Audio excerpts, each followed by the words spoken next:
On today's show, Brandon Ingram has been a popular topic in Hawks land in recent days. I have a mailbag question on that, as well as many others, and all that is coming up right now. You are Locked On Hawks, your daily Atlanta Hawks podcast. Part of the Locked On Podcast Network. Your team every day.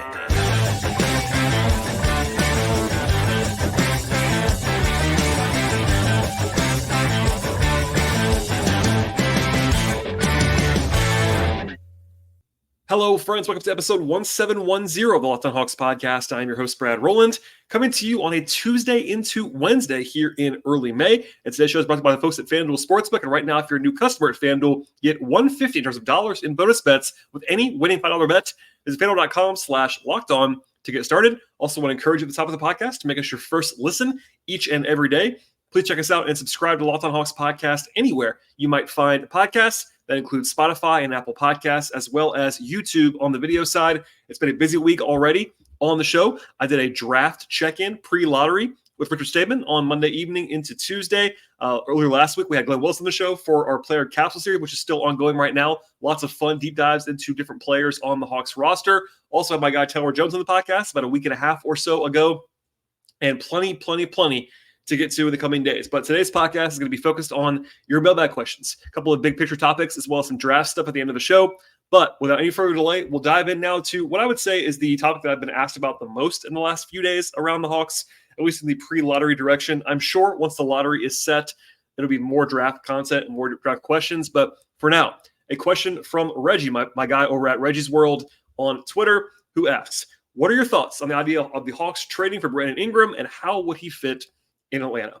Obviously, it's been a popular topic in recent days. If you are online, if you're not online, first of all, you're probably doing it better than the rest of us. But anyway, Brandon Ingram is not a free agent. He will be a trade target. And look, there's not the most firm reporting here. A lot of buzz indicates that Ingram could be, I want to stress, could be available in trade from New Orleans because he's not coming to an extension yet. He's an expiring contract, and they have guys like Trey Murphy and Herb Jones. He's never been the best fit necessarily next to Zion in the world. So it's important to note this now at the top. There's no reporting out there about him and the Hawks right now.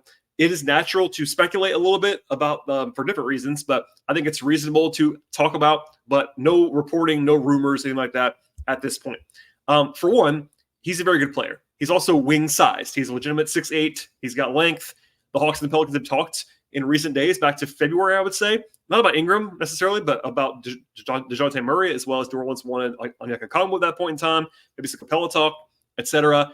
And that's the other thing here. I'm not saying it would be a one-for-one challenge trade because that wouldn't work cap-wise, etc.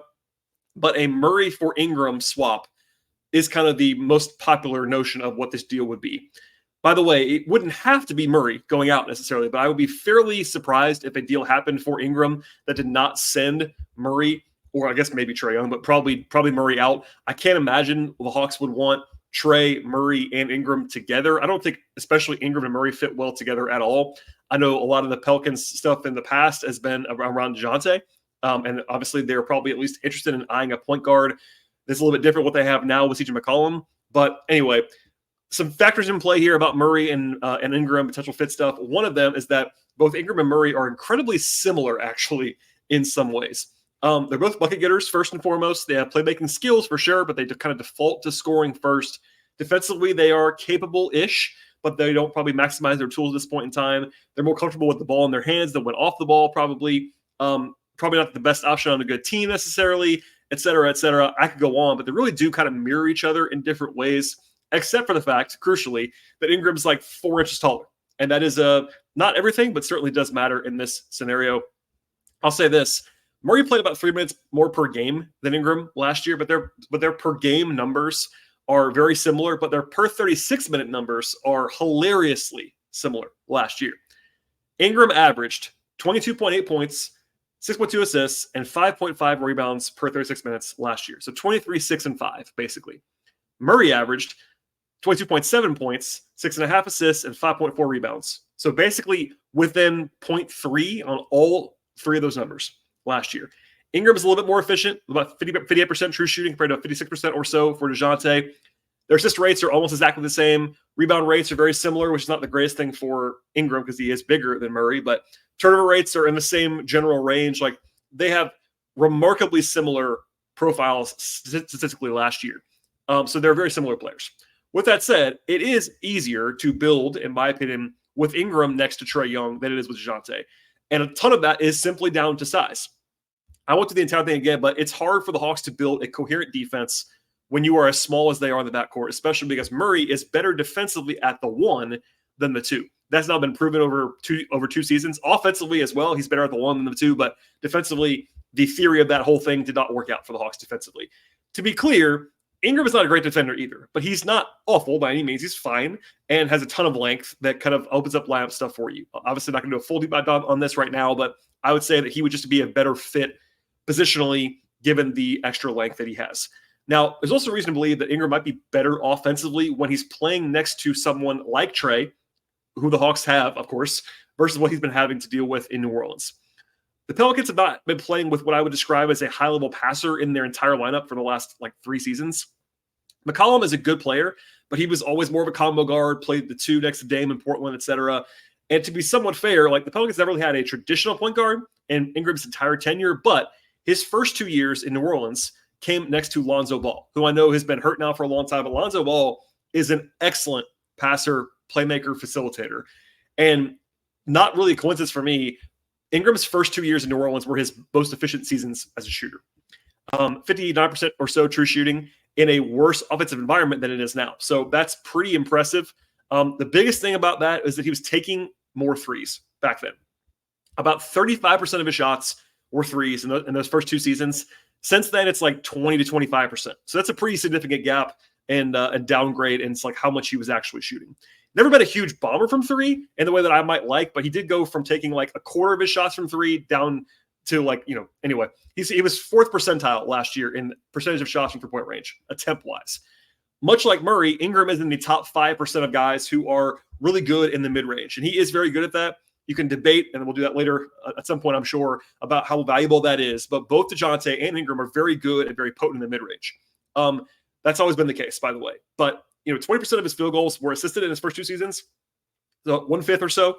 That assist number has gone down in each of the next 2 or 3 years. So he's taking more self-created shots, which are more difficult shots, and that leads to a little bit less efficiency. There were trade-offs because he has the ball in his hands more. His assist rate, his personal assist rate has actually gone up a little bit. And he's had the ball in his hands more. I think it's pretty easy, though, to project that Ingram might be a little bit more efficient when he's not having the ball in his hands all the time, having someone like Trae to set him up as a point guard and kind of be more optimized as a shooter. Again, this is a very broad thing, just answering a mailbag question in May, but he won't stop being a mid-range assassin. He likes to do that. Those shots are not super efficient, but he is good enough at them where it's totally fine.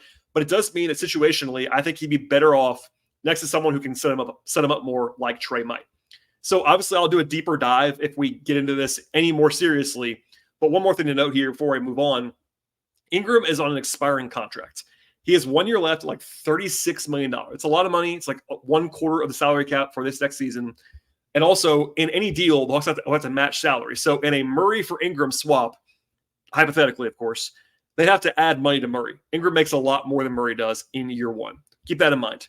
I mentioned it quickly earlier, but one of the reasons there's buzz about potentially the Pelicans not keeping him is that he hasn't been paid yet on an extension. I'm sure he wants an extension. I'm sure he wants the max or close to it. I wouldn't be in a huge rush to pay him the max right now if I was the Pelicans. I don't know why they're doing that. Same with the Hawks. I think he's a really good player that also you don't want to pay the 30% max to. He's kind of in that weird in-between range. Similar to Murray in some ways. I think he's probably better. And look, this is not end-all be-all, but if you look at some of those top 100 rankings preseason, those are often flawed, but pretty much all of them that I can find before last year and now have Ingram a little bit higher than DeJounte. I would kind of back that up. I think that's probably reasonable. Anyway, still, 30% max for him is a lot of money. It's a ton of money for a guy who won't be the best player on your team. He wouldn't be the best player in Atlanta either. Obviously, you want to find that middle ground, ideally, to have a lot of money for sure, but not probably the max. It's just something to be aware of because if you trade for him, you probably need to do so planning to keep him, I would say, because otherwise you're paying a hefty price for 1 year of Ingram. That's kind of a risk that you don't want to take. Similar-ish to what they did with Murray 2 years ago. Now, he had 2 years left versus 1 year left, but it was a risk then because there wasn't that much team control, even less here with Ingram. So anyway, before I move on, broad strokes, I'd be open to looking at it, let's say. I think he'd be an upgrade on DeJounte for what the Hawks would do specifically, but crucially, he is more expensive. And by the way, he's also way less durable. That's one thing to keep in mind here as well. He's not played in more than 64 games in a season since his rookie year in LA 6 years ago. So, like, he's not a guy you could pencil in for 75 games. DeJounte was certainly more durable this year. Does that matter to you? I'm sure it does on some level. Not a deal breaker. It does matter.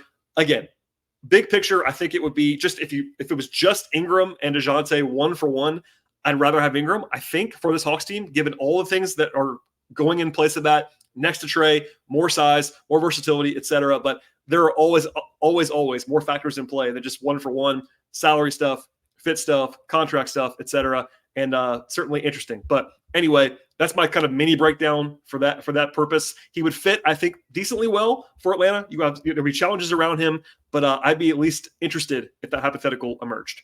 All right, we'll have more mailbag questions coming up in a second, but first, a word from our friends at DoorDash.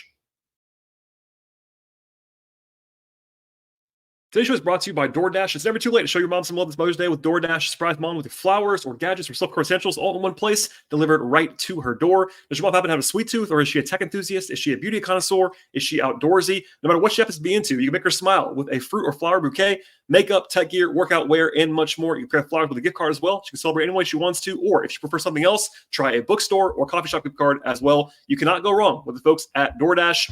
Get thoughtful gifts that she deserves with the convenience that you're actually looking for and that you definitely need. Choose same-day delivery or schedule a week ahead to have flowers and gifts delivered directly to her door with the folks at DoorDash. Shop with savings that may make her proud as well. With a Dash Pass membership, you'll save with a $0 delivery fee and reduced service fees on eligible orders from Dash Pass merchants that meet the minimum subtotal. Other fees, including service fee, apply. Get all of your Mother's Day gifts all in one place and get 50% off your next order up to $15 when you spend $15 or more on next flower, convenience, grocery, or retail order now with promo code LOCKEDONNBA. That's LOCKEDONNBA. Order using DoorDash today. Terms apply. Today's show is brought to you by LinkedIn, and if you're hiring for a small business, you want to find quality professionals that are right for the roles that you have available, and that's why the place to go is LinkedIn Jobs. They have the tools to find the right professionals for your team. They help you do it faster and help you to do it for free. I've been doing this for quite some time now, hiring people for my day job, and the folks at LinkedIn Jobs have made a huge difference in making the whole process easier and much more efficient. They know that small businesses are often wearing 10 different hats, and they may not have the time and resources to make that hire perfect. And with LinkedIn, though, it's not just another job board. They have a network of more than 1 billion professionals that makes things the best possible place for your hiring purposes. It gives you access to professionals that you can't find anywhere else, and they do all that by helping the process be intuitive and easy for you. Hiring is much easier when you have that many qualified candidates available at your fingertips. It's so easy, in fact, that 86% of businesses get a qualified candidate within 24 hours. LinkedIn also finds ways to make the process easier for you, and 2.5 million small businesses use LinkedIn Jobs for hiring purposes. Post your job for free by going to linkedin.com/lockedonnba. That's linkedin.com/lockedonnba. Terms and conditions apply. All right, and I'm going to call this the Mo Gueye segment because I got lots of questions about Mo Gueye after the player capsule I did with Glenn Willis last week. If you missed it, I've already been digging into the player stuff from last year and this year with Glenn. We talked about Mo Gueye and AJ Griffin and Trent Forrest and Wes Matthews. All kinds of guys. Seth Lundy. It's all coming in the future as well. We'll have all of the top 10 guys on the team this year will be covered in the coming weeks, so keep that in mind. But some questions here about Mo Gueye in this segment. One from Yusuf, who says, what are the chances that Mo Gueye is starting for the Hawks next year? It feels like his ceiling is huge, he says. It probably depends on the definition of starting. I think if you mean that he's the planned starter for the team without any injuries, I would say that possibility is pretty low, at least near the beginning of the season. Maybe he would play himself into that. He's just awesome and forces his way into that. That's at least plausible to me. But I'd be quite surprised if Mo Gueye was starting in October for the Hawks if they were healthy. And you're talking about like him starting next to Jalen Johnson. It's pretty early for that, given how it wasn't a lost season, but he was so banged up this year, etc. Now, if you ask me if he's going to start a game or two next year, that is more likely because, just as an example, 12 players started a game for the Hawks last season. The only player who played more than 202 minutes for Atlanta last year that did not make at least one start was Trent Forrest. So usually guys that play 300, 400, 500 minutes for the team will make a start somewhere along the way. I think Mo Gueye, as long as he is healthy-ish, will make a start at some point, if I had to guess, next year, but we'll see. I'll be the first to say the range is super, super wide for Mo Gueye, both career-wise and for next year. If he's healthy this summer, makes a big jump. I could see him forcing his way in the rotation at some point in the near future because his tools are that enticing, his size, all that stuff. I can also see him playing very little next year for the Hawks, even if he is healthy, because he may be too raw. Healthy stuff might matter too, but anyway, they could just improve on other guys. I'm not saying that Gueye is not talented, because he is, but he was a second-round pick. They're not married to him in a way that he might be to some other guys. So the range is very wide. He could be 15th on the team next year in minutes. He could be 9th.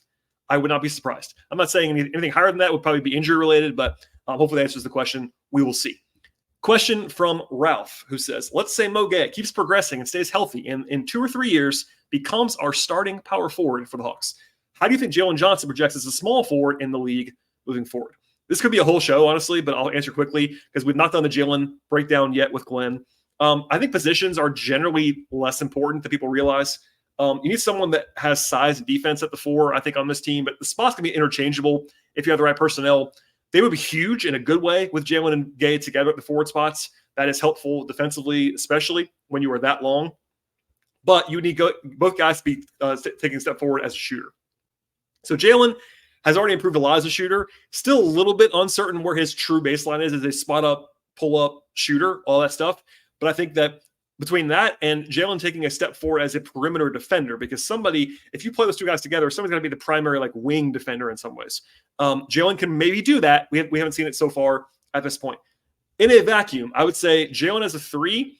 I think he's probably still a 4 primarily, and what the Hawks are thinking long-term, but he does have the ball skills. He has the versatility and the athleticism for sure to play the 3. He can play there. I do think that if I had to guess and estimate and project right now, he's going to be primarily a 4 moving forward. That does not mean he can't play the 3. I've seen people go back. It doesn't matter that much. I do think given his size and skill set in the modern NBA, he is more likely to play the 4 long-term than the 3, but he can play the 3 in certain lineups. I wouldn't necessarily project Gueye being the starting 4 anytime soon. I think that's probably the most unlikely thing about this whole thing, but he could be that good. That's definitely plausible. It helps to have that length in particular all over the place, and I think that's not crazy to think about, but for now, I would tamp down a little bit on that. Last question on the Gueye segment here comes from Warren, who says, who will play more minutes this year, Gueye or whoever the Hawks draft in the first round? Interesting question, honestly, because it's absolutely impossible to answer right now, but I'm going to try anyway. For one, we're recording this before the lottery in early May, so we don't even know where the Hawks are going to pick yet, and that could impact this a little bit. If they were to be in the top 3 or 4 of the lottery, that player is just inherently more likely to play more minutes as a rookie than that player would be if you're drafting that player at 10 or 11. Now, that's not always the case. I'm not saying definite. It's more likely, both for the investment, the quality of player, the attachment to that player, all those things. It's just more likely for a top 4 guy in the lottery to play minutes as a rookie than it is for someone who's drafted 11th or 10th.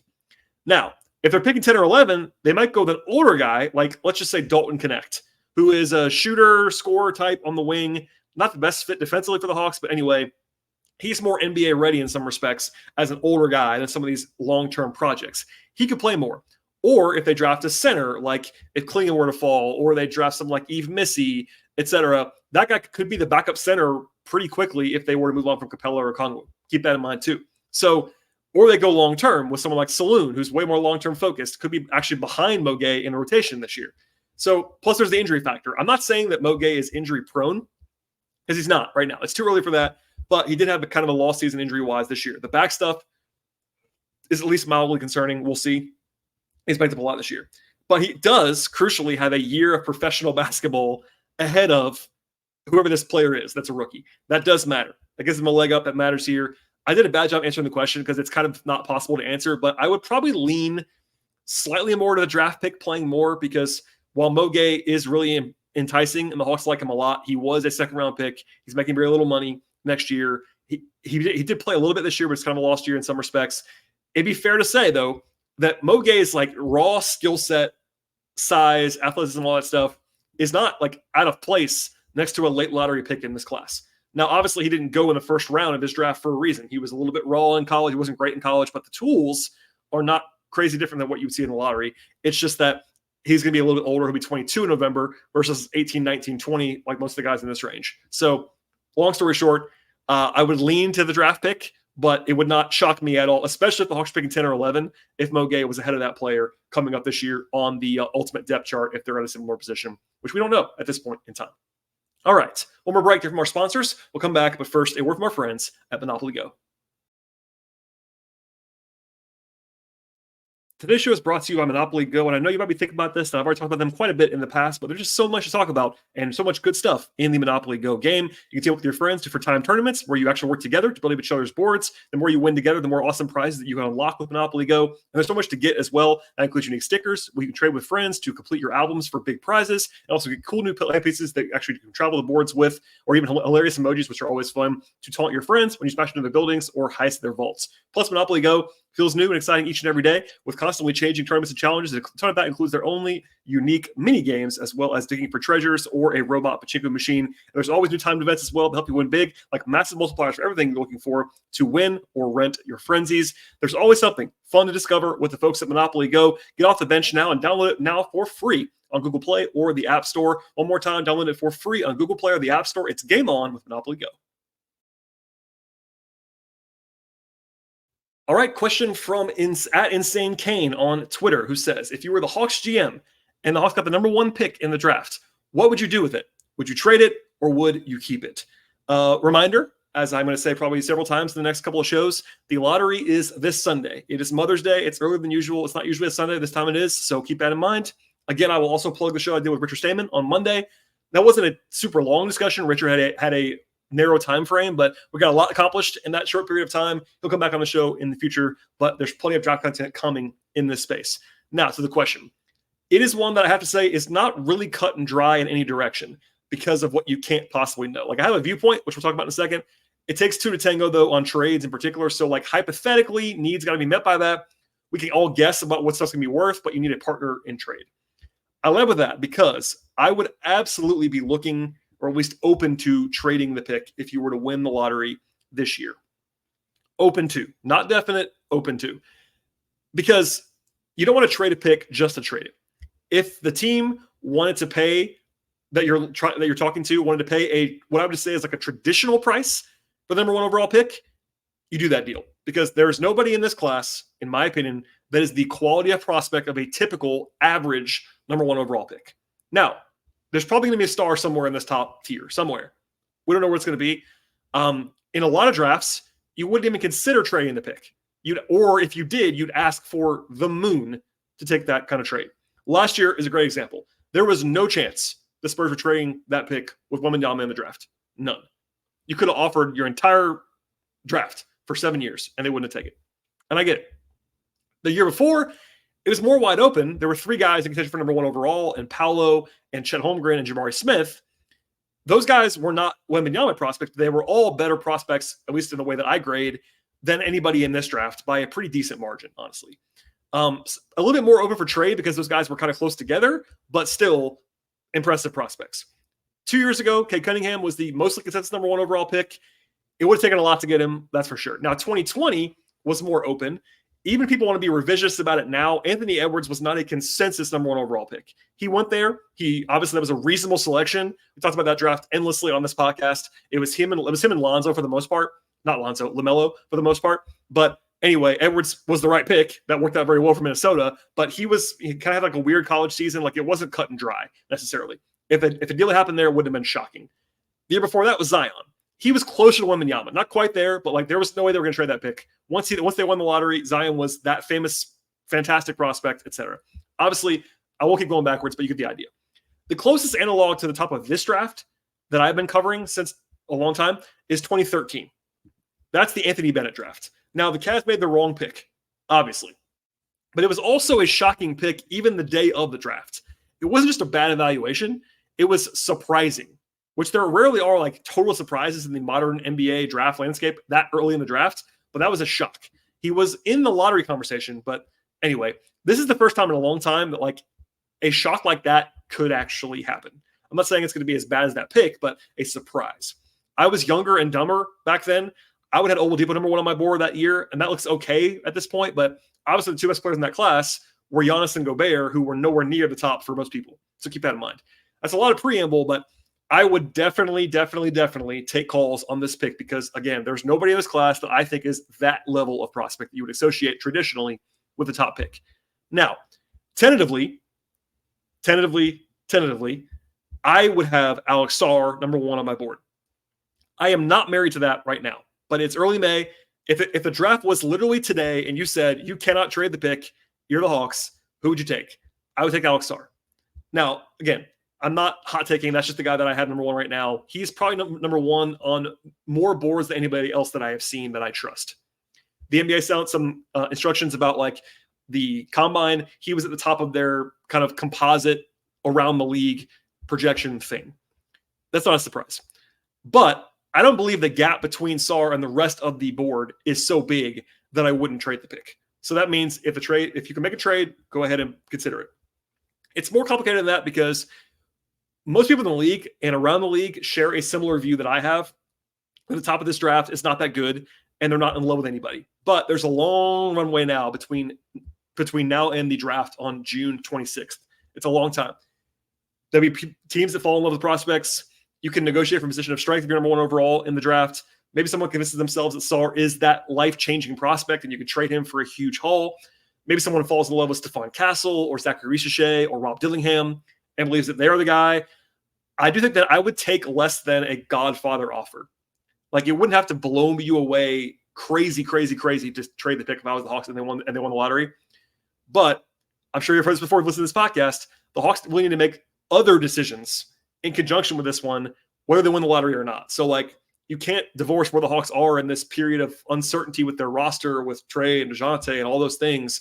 That is all related to this as well. So, like, I won't do all that again, but it wouldn't be in a vacuum. You have to make your backcourt choice. You got to have an organizational plan at center and overall and financially, all those things. But to wrap it up, I would definitely take offers for the pick if I won the lottery.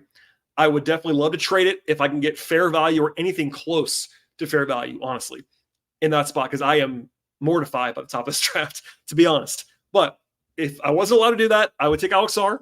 My confidence level on that is very low. If you told me in 6 weeks I will change my mind to somebody else, it wouldn't shock me, especially for the Hawks. Like, he is a big, doesn't mean you couldn't take him, but just interesting dynamics in play. And that's part of why, again, that I'd like to deal it, because if you can, let's just say you go down from 1 to 3. I have a fairly similar projection as like overall future value on the 3rd pick and the 1st pick in this class. Often that gap is huge. Last year, the gap between number 1 and number 3 on my board was massive. Now, last year's an outlier year, but usually there's a real gap there. This year, yeah, you'd rather have number 1 than number 3. Just to say that out loud, like, yes, you'd still rather win the lottery. Even with the uncertainty, you still want to win the lottery. So going into Sunday, you want to win it. That'd be great if they could win it. If nothing else, you get more value. You get to pick whoever you want to, and all that stuff. Like, you still want to win it, but it's just pressure packed this year in a way that's not usually, because there's no auto pick this time around, and it makes your life a little bit more challenging as a front office. But hey, in the end, still a good result if it happens. All right, that's all I have on today's podcast. Please subscribe to the show anywhere you might find podcasts. I know it's sort of the downtime offseason right now, but the sickos are still here. I do appreciate that. And if you are still watching and listening to the show on a regular basis, please do me a favor and find someone in your life that's a Hawks fan, or share it on Reddit or message boards or Twitter or Instagram or TikTok. Any of those places, spread the word for me. I very much appreciate that. Please leave 5-star ratings and reviews as well, especially on Apple and Spotify. Follow the show on Twitter at Locked On Hawks. Follow me there as well at BT Rowland. I'm also writing about the Hawks when I can at patreon.com/BT Rowland. There's some Brave stuff on there as well. I recently launched a new Braves podcast in Hammer Territory. If you want to subscribe to that to help me out, I would be very much appreciated of that as well. But anyway, I appreciate listening to the show, everybody. We'll have at least one more show later on this week before the lottery actually arrives on Sunday, and then it's full steam ahead after the lottery with tons of draft content between now and the end of June. All right, that's it for me. Thanks for listening to the show, everybody. We'll see you all next time.